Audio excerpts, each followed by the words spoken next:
Assalamualaikum warahmatullahi wabarakatuh. Salam sejahtera bagi kita semua. Semoga kalian dalam keadaan sehat walafiat. Amin ya robbal alamin. Pertama-tama perkenalkan, nama saya Dedi Ajis dari Prodi Ilmu Komunikasi 6E Humas.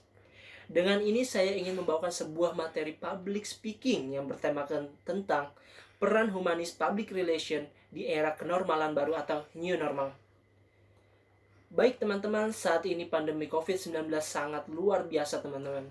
Melanda hampir semua perusahaan, bahkan banyak perusahaan yang sudah mulai merasa berat menghadapi krisis pandemi saat ini. Dan ada beberapa pula perusahaan yang mengalami kebangkrutan, mengalami kolaps yang diakibatkan pandemi COVID-19 saat ini. Sudah banyak berbagai strategi perusahaan yang dilakukan, yang tujuannya itu hanya untuk perusahaan agar bisa terus survive teman-teman, atau bisa bertahan menghadapi pandemi ini, dan berharap bisa bertumbuh atau growth perusahaannya itu. Teman-teman, pandemi ini tidak ada kepastiannya kapan berakhir, dan tidak pasti juga kondisi ini cepat berlalu.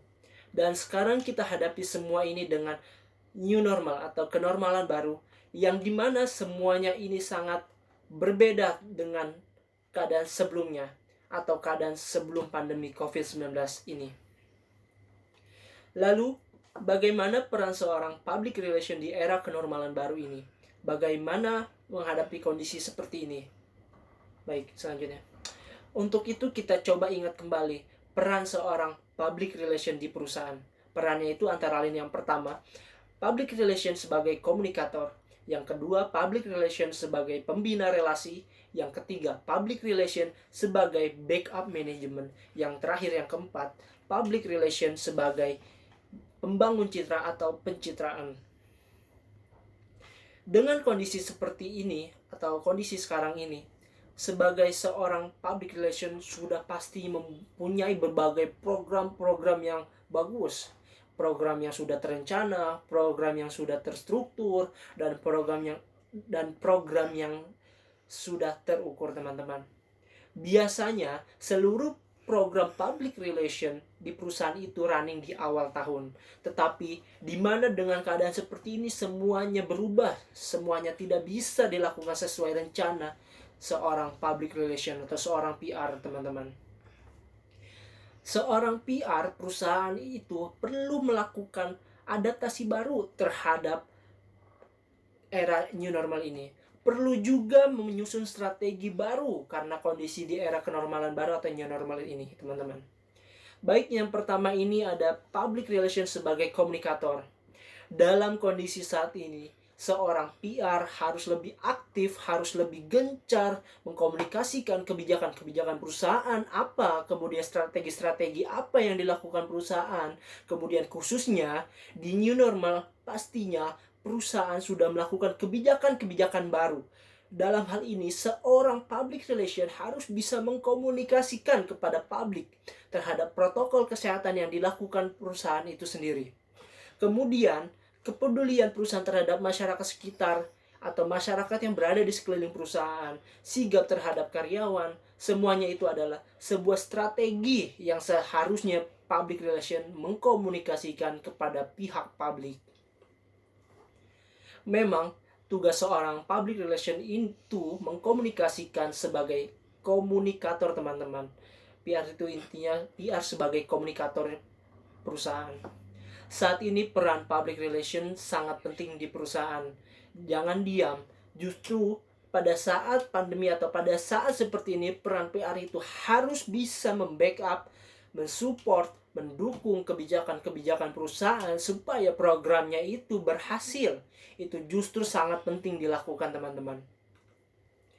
Lalu, cara seorang public relation atau cara seorang PR agar menjalani program PR perusahaan supaya berhasil itu dengan bisa membuat publikasi yang menarik teman-teman.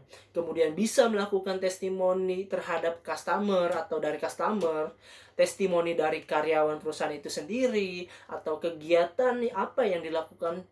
Bisa juga membuat campaign-campaign yang menarik dan kreatif teman-teman. Di saat seperti ini, seorang PR dituntut untuk kreatif dalam membuat program-program yang tujuannya itu hanya mensupport kebijakan perusahaan saat ini, teman-teman.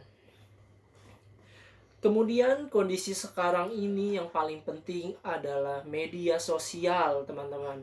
Seorang PR harus bisa mengkomunikasikan melalui media sosial secara terintegrasi, teman-teman. Optimalkan media sosial. Selain tidak mahal, dan juga media sosial ini sangat efektif, teman-teman, di masa sekarang ini. Pada intinya, gunakan media sosial secara terintegrasi. Media sosial yang dipakai perusahaan itu biasanya Facebook, Instagram, YouTube, website, atau lain-lainnya. Yang jelas, lakukan seluruh media sosial perusahaan secara terintegrasi dan secara gencar, teman-teman. Yang kedua, PR sebagai pembina relasi, teman-teman. Saat sekarang ini, seorang PR harus menguatkan hubungan secara internal, menguatkan hubungan dengan publik internal, karena harus bisa bersinergi secara penuh, saling terintegrasi dengan semua bidang yang ada di perusahaan kita ini. Saling menguatkan diri supaya bisa menghadapi era kenormalan baru atau era new normal ini. Itu tugas seorang PR untuk menguatkan hubungan internal, teman-teman. Selain itu, seorang PR harus bisa menguatkan hubungan secara intensif terhadap publik eksternal, teman-teman. Jangan dilupakan terhadap publik eksternal ya. Eksternal publik atau publik eksternal kita juga harus jaga dengan baik, teman-teman. Tujuannya itu apa? Supaya publik eksternal kita tetap percaya kepada perusahaan kita ini, teman-teman. Jadi harus jaga kepercayaannya, jaga kepercayaan customer dengan berbagai menjalin hubungan yang baik dengan mereka, teman-teman. Ini perlu sekali menginformasikan kepada mereka atau pada customer kalau perusahaan kita ini masih terus survive, masih berjalan dengan baik. Karena jangan sampai pemikiran publik eksternal kita berpikir bahwa perusahaan kita ini sudah mengalami kebangkrutan atau perusahaan kita tidak ada beritanya, teman-teman. Atau bisa saja perusahaan kita dikira terhadap publik eksternal itu sudah mulai drop atau bangkrut. PR sangat penting menjaga citra perusahaan dengan cara selalu mengkomunikasikan dengan publik eksternal. Baik, selanjutnya yang ketiga, public relations sebagai backup management. Saat ini pentingnya public relations adalah perusahaan sedang gencar-gencarnya melakukan strategi baru.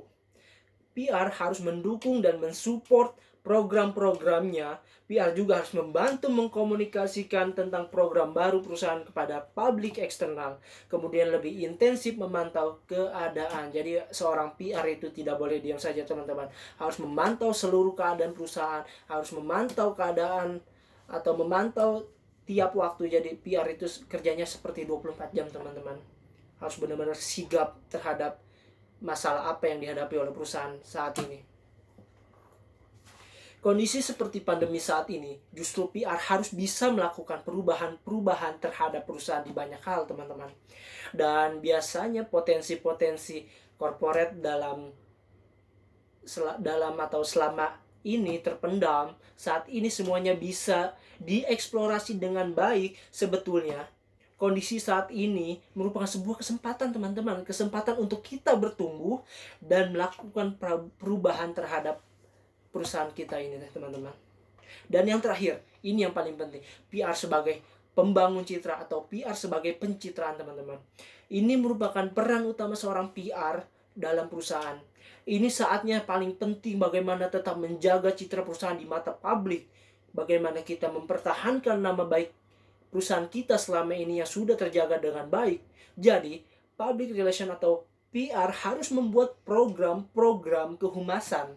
Misalnya dalam bentuk-bentuk campaign, dalam bentuk-bentuk publikasi, dalam bentuk-bentuk testimoni, dalam bentuk apapun yang pada dasarnya itu adalah tetap membangun image positif perusahaan atau tetap menjaga pencitraan perusahaan kita ini, teman-teman. Tetap terkomunikasikan kondisi perusahaan kita saat ini. Jangan sampai tidak terkomunikasi, karena itu dampaknya sangat bahaya sekali, teman-teman, terhadap opini-opini publik eksternal perusahaan kita ini. Ini peran PR atau peran public relation tetap mengkomunikasikan, tetap membangun, tetap menjaga citra perusahaan. Bagaimana kalau ada sesuatu yang miskomunikasi atau berita-berita buruk terhadap perusahaan kita, segera diatasi teman-teman. Jangan dibiarkan, karena ini penting sekali. Jangan dibiarkan pokoknya. Tugas PR adalah tetap bagaimana membangun citra positif terhadap perusahaan kita. Reputasi apa yang perlu kita publikasikan, apa yang perlu kita angkat, prestasi-prestasi apa yang kita perlu angkat di saat kondisi seperti ini teman-teman. Action-action apa yang ada di dalam menghadapi new normal ini yang sangat perlu kita publikasikan. Dan biasanya perusahaan sebetulnya punya banyak kegiatan-kegiatan yang berhubungan dengan ini teman-teman. Maka itu di-share, dikemas, dan mengkomunikasikan event-event perusahaan dengan cara yang elegan teman-teman. Jangan dikemas dengan biasa saja. Misalnya kita berbagi sembako dengan lingkungan-lingkungan di sekitar perusahaan. Kemudian perusahaan menjaga kesehatan para karyawannya dengan menerapkan protokol kesehatan yang bagus. Itu semua perlu diangkat. Itu semua perlu dipublikasikan kepada publik supaya perusahaan kita ini dapat menjadi, atau perusahaan kita mendapatkan image positif dari publik eksternal itu sendiri. Dan yang pasti seorang PR dibutuhkan kreatif teman-teman. Sekalipun kreatif, program itu harus efektif dan terukur teman-teman. Mungkin itu saja sebuah materi dari public speaking yang bisa saya sampaikan. Untuk itu saya undur diri. Mohon maaf apabila terjadi kesalahan dalam penyampaian kali ini. Terima kasih. Wassalamualaikum warahmatullahi wabarakatuh.